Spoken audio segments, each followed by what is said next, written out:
And the winner of this video's poll is Queen. A special thank you to all my patrons for voting. Remember, you can sign up for my Patreon page and decide what my next JTC playlist video is going to be, and get access to the extended cuts of all of my videos early and commercial free. So, let's talk about Queen. We covered them quite heavily in the History of Rock 70s video. Here we go. Bohemian Rhapsody by Queen. Let's talk about Queen. Okay. Along with their iconic Live Aid performance in the 80s video, I like when Queen played Live Aid, and Freddie Mercury's untimely passing in the 90s video. And we still barely scratched the surface with Queen. They had a very distinct sound and approach to their songs to differentiate from other hard rock acts, incorporating elements of rock, jazz, Broadway show tunes, and their iconic harmonies could sound straight up operatic. As much as Freddie Mercury is considered the greatest frontman in rock history, both drummer Roger Taylor and guitarist Brian May could have easily have been lead singers in other bands, and they all wrote, including bassist John Deacon. Now, with all that being said, I've kind of been contemplating for a long time exactly how I was going to approach this playlist.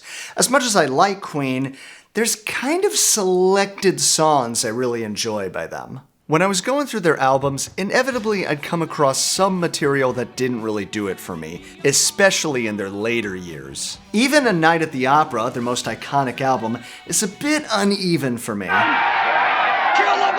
In fact, I was reminded that my personal favorite album of theirs is Queen 2. Anyone who follows me knows I am a big prog rock guy, and anyone who knows Queen 2 will definitely understand why this album speaks to me. I love the way these songs flow into each other. I like that there's a theme with side white and side black. But as I've said, it's hard to break apart a prog album, and obviously we're going through their whole career, well, specifically with Freddie Mercury. The other thing is that a lot of my favorite Queen performances were done live. They were an incredible live band. Like, sometimes Queen's records could get a little overproduced for my tastes, but live, these songs took on a more raw, more explosive feel, and it's really impressive how much of the record they could recapture live with just the four of them. So that's why we're going to include a live disc in place of bonus tracks. Needless to say, this is all still my own opinion, so some of your favorite Queen songs might not appear on this list, like you're not going to see Another One Bites the Dust here. But hey, maybe you'll discover some new songs that you didn't know before. So as always, we're formatting this like a vinyl record, no more than 26 minutes aside, and after having pressed elements on vinyl, I realize is kind of unrealistic for vinyl restrictions. But I've been doing it this long, so why change now? And we're still going to have 6 live tracks at the end, so get on your bikes and ride for this Queen playlist. We'll be starting right at the beginning with the first song on the first album, Keep Yourself Alive. Honestly, it's amazing how many staples of Queen's sounds are already here. Brian May's layers of guitars and that galloping hard rock style, that hard driving rhythm section of drummer Roger Taylor and bassist John Deacon, the powerful confidence of Freddie's voice, and of course their vocal harmonies. Roger and Brian also get lead vocal cameos during the break. Roger even has a mini drum solo leading into Brian's multi-layered guitar solo. So this was the first song Brian May wrote for Freddie Mercury to sing. Very early in the band's incarnation, John Deacon hadn't even joined the band yet. According to Brian, the lyrics were meant to have sort of an ironic twist to them. It's actually more about asking the question, is there more to life than this, in a sense? Yeah, the way Freddie sings it, I've always interpreted as, hey, I'm traveling everywhere, doing some hard living, here I am, which is a theme they would explore very often throughout their career. Getting a released recording of this song and the whole album took a little while. This wasn't even the first recording of it. Tracking at Trident Studios between more high-profile artists' studio time inhibited their ability to really explore all the sounds they wanted. Brian's gone on record that he prefers their original demo to the single everyone knows, and yeah, I see what he means. The demo's a bit punchier, especially with the drums. But for 1973, Keep Yourself Alive is still a great track and a great first single. And they would continue to perform it in their live shows for years. There are some other notable songs on Queen 1, like Liar or Son and Daughter, but I gotta get to Queen 2. Despite the fact that these songs kind of segue into each other, I picked out 3 that I really wanted to showcase. With limited time, I knew at least one of the choices would have to go on the live disc. I kind of went back and forth, decided which one I wanted to include here. The live choice I'll talk about later, but for now, let's focus on the second track of Queen 2, following the instrumental procession, Father to Son. Not to be confused with Son and Daughter from the first album. Right off the bat, you can hear more complexity in the recording compared to Keep Yourself Alive. Roger's tom hits sound bigger, there's far more layers of guitars, sometimes sounding like keyboards, and the vocal harmonies sound like something out of a Beach Boys record. Brian had written the song even before they started working on Queen 1, but they wisely decided to hold off on recording it until they could properly capture it in the studio. While the melody is beautifully sung by Freddie, a sort of passing of the torch from a father to his son, hinting at the fantasy theme that will play throughout the album, this song just rocks, plain and simple. As much as I enjoy Brian's layered guitars, it's cool just to hear him rock out on this gem. But then it dies down and we're introduced to Freddie's beautiful piano to give us a triumphant ending and segue perfectly into White Queen. We're gonna move on for now, but don't worry, the White Queen will return.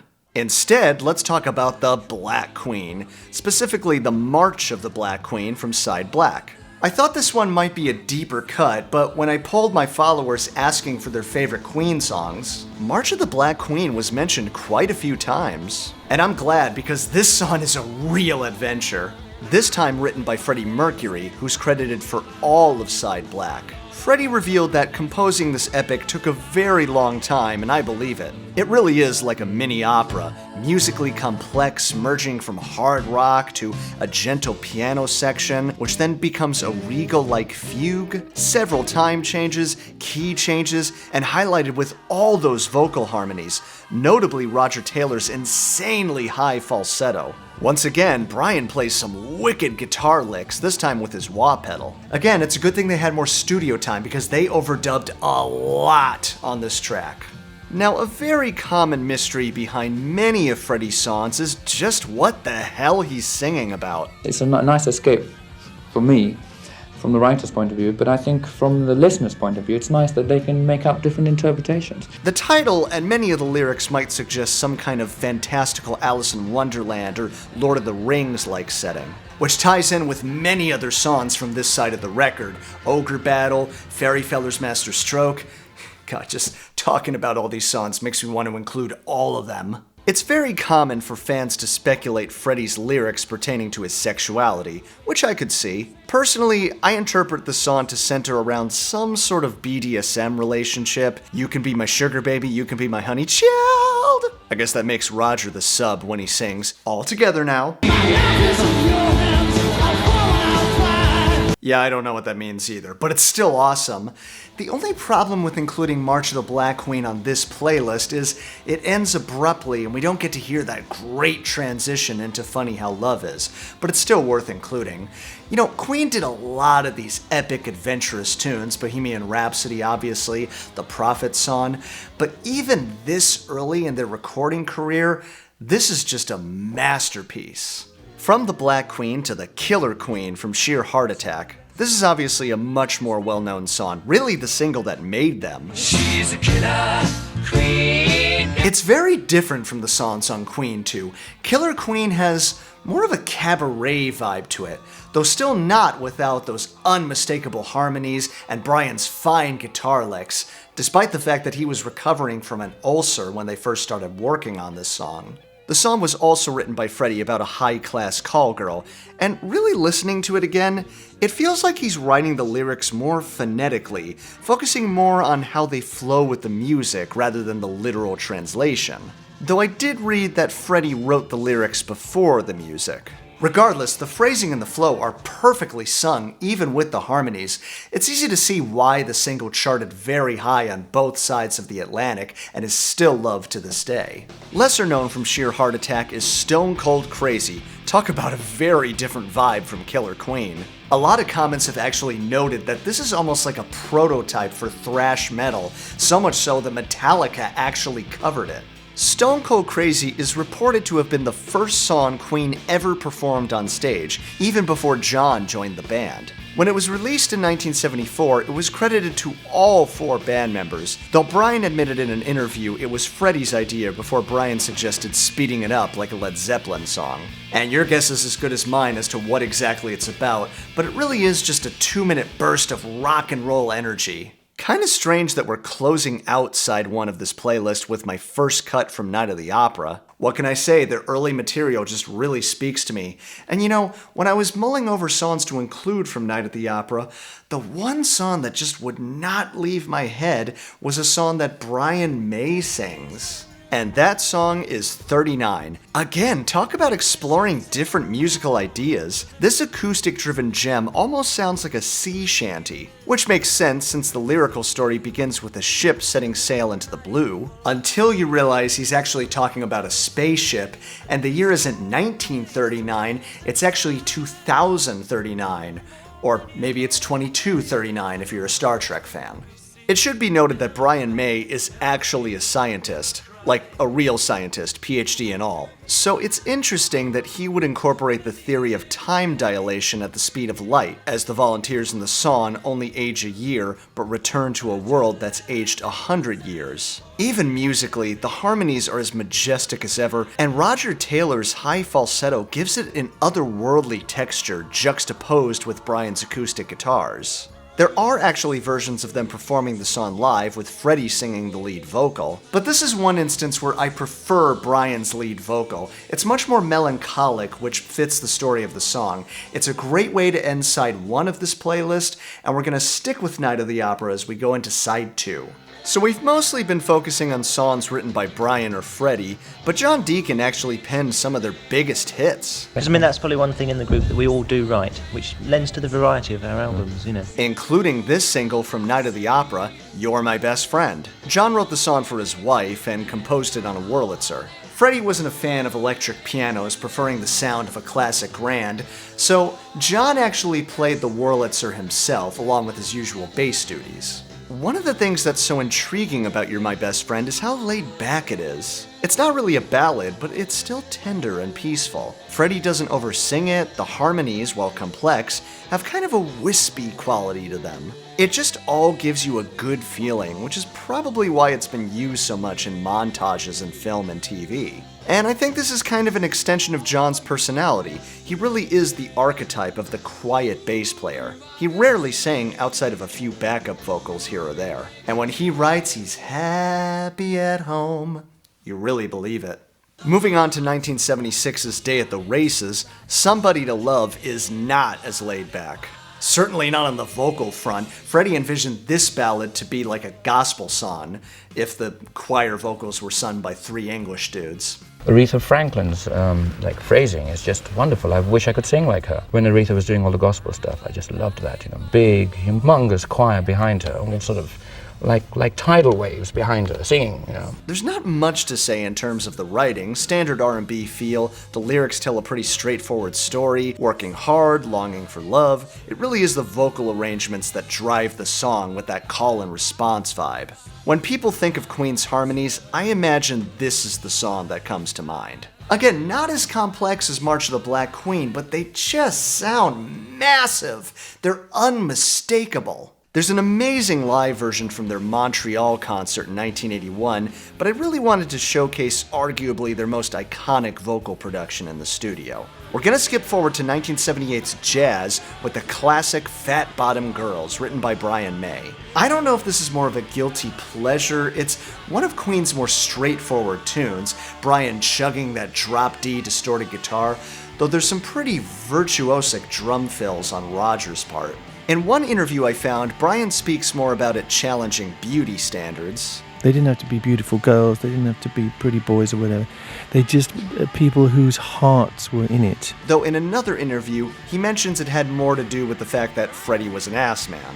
He's certainly having a lot of fun singing about them. But the other single we have to highlight from Jazz is the classic Don't Stop Me Now. Another classic a lot of fans probably think of when Queen comes to mind. I just love how it builds from that slow piano ballad to the fast-driving rocker. I don't know how many times I can say Freddie absolutely annihilates his vocal. Brian May's guitar really only comes in for the short solo, but as always, it's brilliantly performed. This song is unmistakably about sex, and even alludes to Freddie's sexuality. He sings, "I'm gonna make a supersonic man out of you," and then says, "I'm gonna make a supersonic woman of you." You know, there's been a lot of speculation on Freddie's sexuality. Did he identify as bisexual? Did he identify as gay?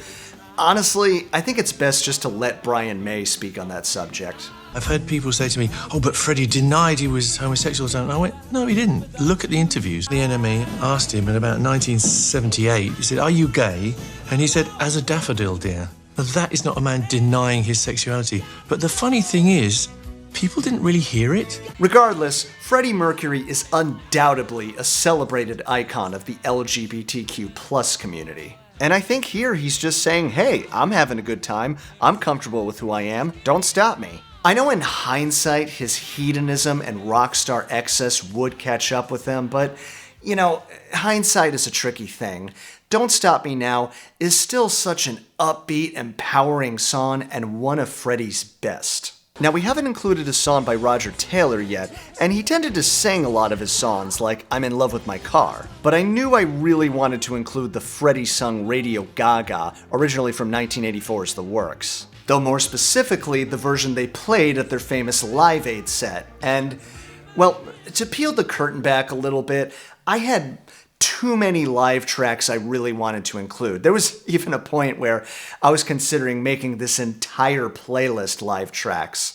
So I decided to move the Live Aid version of Radio Gaga to the main playlist. I think a lot of people would view Live Aid as their greatest performance. I mentioned highlighting it in the History of Rock 80s video, but it wasn't until later that I really recognized the power of Radio Gaga at this show. The song was already very popular thanks in part to its video on MTV. It kinda has a video killed the radio star theme, the visual aspect of MTV overtaking classic radio. My son Felix came in and he just sort of went, radio, caca, because he's half French. So I just thought, it's quite nice, you know. But while the studio version was very synth-driven, it took on a more stadium rock vibe at Live Aid. The most magical moment is seeing this stadium of 70,000 general concert goers all clapping in sync to the drum beat, just like on the MTV video. And it just becomes this magic moment of synchronicity between the band and the audience.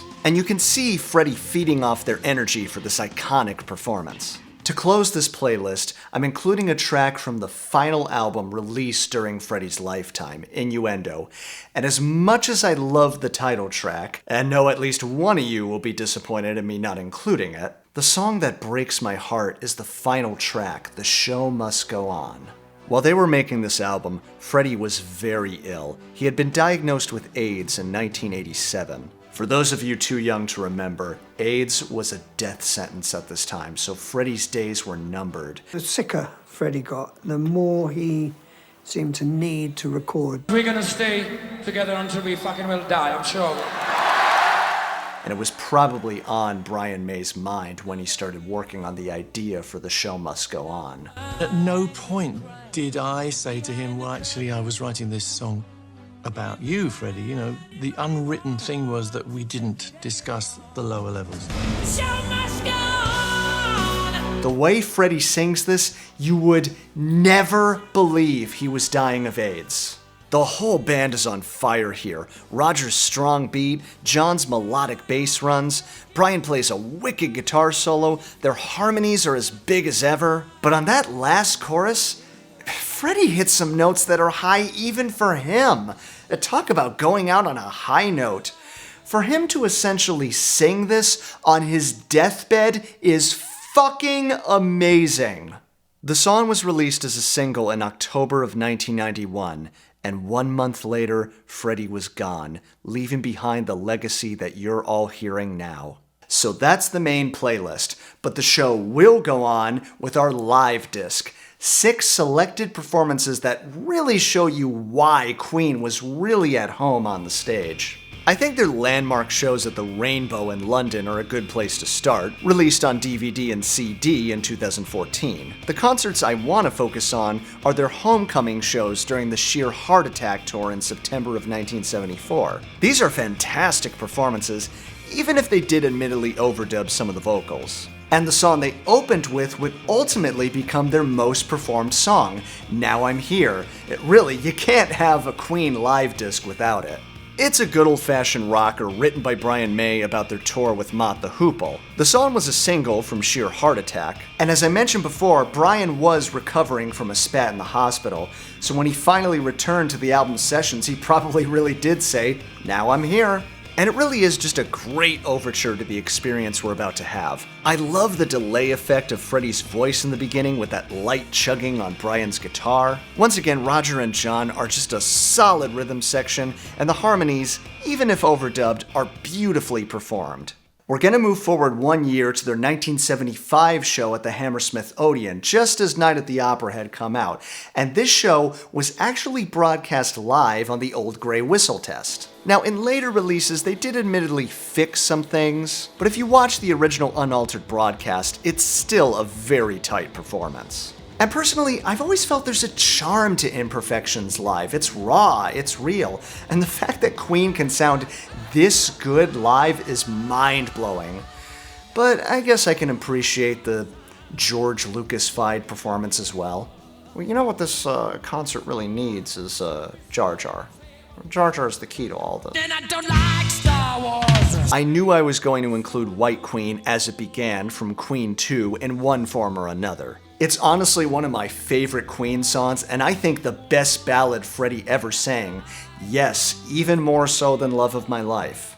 Written by Brian May with that same fantastical element that defines Queen 2, a nice contrast to March of the Black Queen later, Brian apparently was inspired by a girl in his biology class that he never got the courage to ask out, so it really paints this picture of this fair goddess that he longs for. The studio cut is very Led Zeppelin in its approach, with that acoustic guitar in the beginning and Freddie's soft vocal leading into a high-powered burst of distorted guitars and drums. Like I said, it came down to either this or Father to Son with the studio cuts, but once I heard the Hammersmith Odeon version of White Queen, I knew which version I had to include.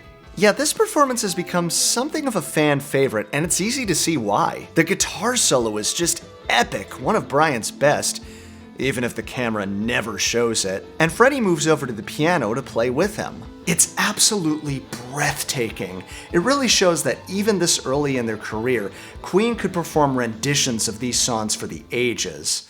But I think now's a good time to move into the 1980s. The time when Freddie was sporting his iconic mustache, really the era I think most people picture when it comes to Queen. And one of their most famous full-length concerts was the Montreal show in 1981, which has since been released in IMAX. This came after a really grueling tour supporting the game, and the band really didn't like these film cameras being on stage, despite the fact that the footage looks incredible. So there was a bit of tension during this show, which I think gave these performances some raw energy. Some of the tempos are quite fast. Tie Your Mother Down is, as I remember it, that's faster than we normally would have played Tie Your Mother Down. Yeah, I knew I was going to include Tie Your Mother Down from Day in the Races in one form or another, and with it being a good old-fashioned rock and roll number with this anti-parental teenage angst to it, it just felt right to include a live version. I did debate including this or the Montreal version of Dragon Attack, which is also amazing, but Tie Your Mother Down just gets me so hyped. The energy at Montreal 1981 needs to be experienced, and I think the visual quality heavily affects my choice.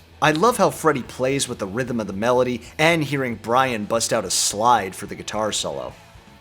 I know what you're all thinking. Where's that song? To be honest, I debated heavily if I was going to include Bohemian Rhapsody or not, only because it's kind of in the same realm of Stairway to Heaven, where it's just been overplayed, not to mention its memorable placement in Wayne's World. So including a live version felt more fresh to me, and it's honestly amazing that they could recreate the Studio Marvel on stage. I mean, they cheated a bit, they never performed the a cappella opening, and they used playback for the operatic section, but the rest of the song, that's all the four of them on stage. There are a lot of live performances of the song, and I considered every officially released one that I can include on a playlist. And the one that really stood out to me comes from the Milton Keys Bowl in 1982, partially because Freddie plays a beautiful piano intro before launching into the song.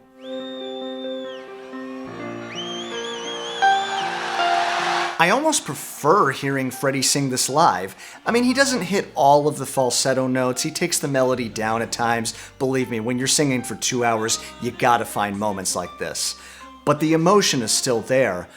God, when he sings, "Mama, I don't want to die, I sometimes wish I'd never been born at all," God, that tugs at your heartstrings. Freddie never really went into details about the meaning of the song, but it's often been interpreted as him coming to terms with his sexuality and ready to face whatever discrimination comes his way. When he says, "Mama, I just killed a man," he's really talking about himself. But I've also read Freddie might have meant for the song to be a bit tongue-in-cheek, his own kind of mock opera. Honestly, only Freddie knew the real meaning of the song, but it's beautiful nonetheless, and Brian plays a tasteful guitar solo. And as I said, they play a tape of the operatic section because, well, how else were they supposed to do this? I think most Queen fans know that this section took a long time in the studio to create. Some 180 overdubs on a 24-track machine, no less. Freddie, Brian, and Roger singing vocal parts over and over again. I have to admit, as impressive as it is, it's also kind of silly. I mean, you can see why Mike Myers chose it for Wayne's World, and I think that is the gag. It just seems a little incongruous compared to the beautiful ballad section. For a while, it seemed like they could only perform certain sections of the song live, similar to what they would do with March of the Black Queen. But since the song became so popular, they just went, screw it, we'll just play the tape and let the lights do all the work while we go get a drink. But don't worry, headbangers, your section is coming up. And the song plays out mostly like it does on the record, but I also really love how Freddie sings the final line with so much power. There really is a charm to this arrangement. You know, nowadays, a modern band would rely on playback the whole way through. They'd chime in instrumentally or vocally when needed, but I think the limitations back then forced bands to get creative. This gave Bohemian Rhapsody new life on stage. I really do think this version from the Bowl gave me new appreciation for the song, and it sounds fresh. Going back to Live Aid, another favorite performance from this concert is Hammer to Fall, also from '84's The Works. Which is interesting because it's not the tightest performance. You'll notice Roger misses the cue at the end, and Freddie decides to mess with the cameraman for a minute, which is absolutely hilarious. But again, the energy is just infectious. This is Brian's song, which seems to deal with the fear of living through the threats of the Cold War, the hammer itself representing the Grim Reaper. For a song about death, this one's pretty upbeat. That's Spike Edney playing rhythm guitar, who is mainly their keyboard player for these tours. And for our final song, I really can't think of a better way to end than We Are the Champions. I know it's another song that's just been overplayed to death. It's heard at every sporting event. It's been used so many times in movies and TV. But it's hard to envision a Queen show without it, and it was the only way to end their famous Live Aid set. It was Freddie's composition, initially a single from 1977's News of the World, and despite some critics seeing it as an arrogant title, Freddie admitted it was written more with the audience in mind. Basically, it was a song of sort of participation. I wanted people to sort of participate. And it makes total sense here at Live Aid. Not only are they in solidarity with these 70,000 people coming together to aid world hunger, but Freddie musically breaks the fourth wall and thanks the audience for supporting their band. And again, it's such a bittersweet thank you given that he would soon receive his diagnosis. Again, there are a lot of live versions of this song, and I listened to quite a few. But at Live Aid, it just feels like they're really going for it. Even if they're not super tight, it's still an incredible performance. Talk about an iconic way to end their most famous set and this Queen playlist. Remember, you can find a link to this playlist in the description below. Be sure to follow me on Spotify if you aren't already. And as always, what are your favorite Queen songs? Comment below. And please subscribe and hit the like button so that this channel can stand out in the YouTube algorithm. If you want to go that extra step, please consider supporting me on Patreon, where you can see an extended version of this video commercial-free. Huge thank you to everyone for supporting me so far. You can also vote in the poll for the next playlist video. Thank you again, and I'll see you next time.